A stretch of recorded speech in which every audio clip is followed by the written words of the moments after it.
Bonjour à tous, aujourd'hui nous allons découvrir Nextcloud, une solution de partage et stockage de dossiers et de fichiers dans le cloud, donc l'équivalent d'un Dropbox ou d'un Google Drive. Donc pour cela, vous avez besoin d'un navigateur. Dans votre navigateur ici, vous vous rendez sur apps-poitiers.beta.education.fr. Si jamais vous n'avez pas de compte, il suffit de vous créer un compte avec un identifiant et un mot de passe. Si jamais Nextcloud n'est pas dans la liste des applications dans mon espace, eh bien vous allez dans Applications et puis ici vous cliquez sur Ajouter Nextcloud parmi les applications favorites dans votre espace.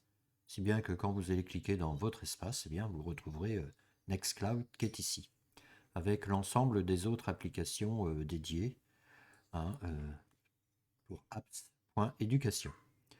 Donc pour ouvrir Nextcloud, on clique sur le bouton bleu. On va tomber ici, vous voyez, sur le tableau de bord. Par défaut, ici, vous avez différents tutoriels. Donc vous pouvez cliquer sur le tutoriel Nextcloud pour retrouver en format PDF ce document. Nous allons ici cliquer sur l'icône Fichier et nous allons créer deux dossiers. Un premier dossier qui sera un dossier de consultation pour les élèves, dans lequel nous allons déposer des documents pour les élèves qu'ils pourront télécharger ou lire. Donc nous allons cliquer sur plus, nous allons faire nouveau dossier, on va l'appeler document élève. Ensuite on clique ici sur la petite flèche. Nous allons créer un deuxième dossier, nous allons cliquer sur nouveau dossier, nous l'appelons dépôt élève, comme ceci. Alors dépôt, nous allons lui mettre un accent, voilà, comme ceci. Je clique sur la petite flèche. Désormais, vous voyez, j'ai deux dossiers. Un dossier dépôt, un dossier document. Je vais cliquer sur le partage. Dans partage, ici, vous voyez, je clique sur le petit plus. Je clique sur ici les trois petits points. Et parmi les paramètres, eh bien, je vais dire que c'est un dossier qui est en lecture seule. Vous voyez, je peux définir une date d'expiration ou pas. Donc moi, je vais décocher, comme ça, il est accessible en permanence. Et puis, je vais lui mettre également un mot de passe. Donc le mot de passe, attention, il faut le copier. Pour le coller ici dans, par exemple, et je vais mettre bloc-notes. Je vais ouvrir l'application bloc-notes et je vais mettre le mot de passe ici en faisant un petit CTRL-V, de façon à pouvoir ensuite donner le mot de passe aux élèves. Voilà. Donc ensuite, une fois que c'est fait, vous voyez, je peux copier le lien de partage. Et puis je vais coller ce lien de partage que je donnerai ensuite à mes élèves. Donc ici, je vais noter que c'est le mot de passe. Comme ceci. Donc ensuite, eh bien, nous allons faire exactement la même chose avec le dossier de dépôt élève. Mais cette fois-ci, nous allons changer les paramètres pour le transformer en dossier de dépôt. Donc nous allons créer un lien de partage. Donc c'est copier. Donc nous allons le coller également. Donc ici, je vais l'appeler dossier de dépôt. Voilà. Je vais coller le lien. Ensuite, ici, je clique sur les trois petits points et puis je vais dire que c'est un dossier de dépôt envoi uniquement.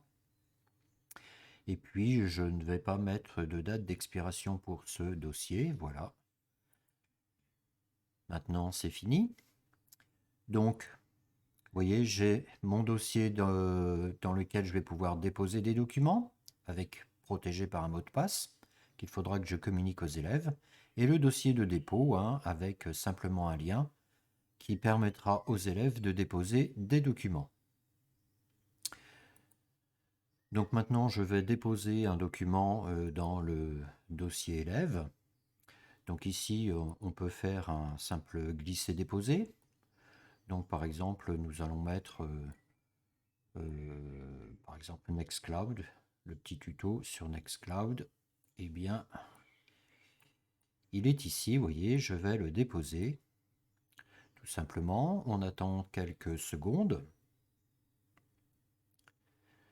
Voilà, et la vidéo va apparaître ici dans la liste des documents pour les élèves. Donc en attendant, eh bien, vous voyez que là, je vais faire un contrôle-clic pour pouvoir ouvrir, vous voyez, dans un nouvel onglet. Donc effectivement, on me demande un mot de passe. Donc ce que je vais faire, eh bien, c'est que je vais copier ce mot de passe, CTRL-C. Je vais le coller ici, comme ceci. Je clique sur la flèche. Et je vais avoir la possibilité, vous voyez, de, par exemple, en cliquant sur les petits points, de télécharger la vidéo ou simplement eh bien, de la lire. Vous voyez, si je clique sur Nextcloud, eh bien, je vais lire la vidéo.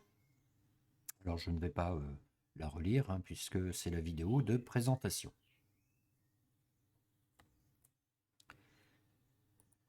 Si on résume ce que l'on a appris, et ce qu'il faut retenir de Nextcloud. Nextcloud, c'est une application qui vous permet de stocker jusqu'à 10 gigas de données, donc aussi bien en partage qu'en dépôt, hein. Donc c'est une application qui vous permet de partager des documents pour vos élèves. Donc c'est sécurisé par un mot de passe, hein, c'est vivement conseillé. Vous pouvez également en faire transformer certains dossiers en dossiers de dépôt quand vous souhaitez que vos élèves vous rendent un travail. Et n'hésitez pas à utiliser également la date d'expiration, hein, c'est une sécurité supplémentaire si vous le souhaitez, mais sans ça, ce n'est pas obligatoire. J'espère que cette application vous rendra service et vous incitera également à l'utiliser, peut-être en complément d'un Google Drive ou d'un Dropbox. À bientôt pour un autre tuto.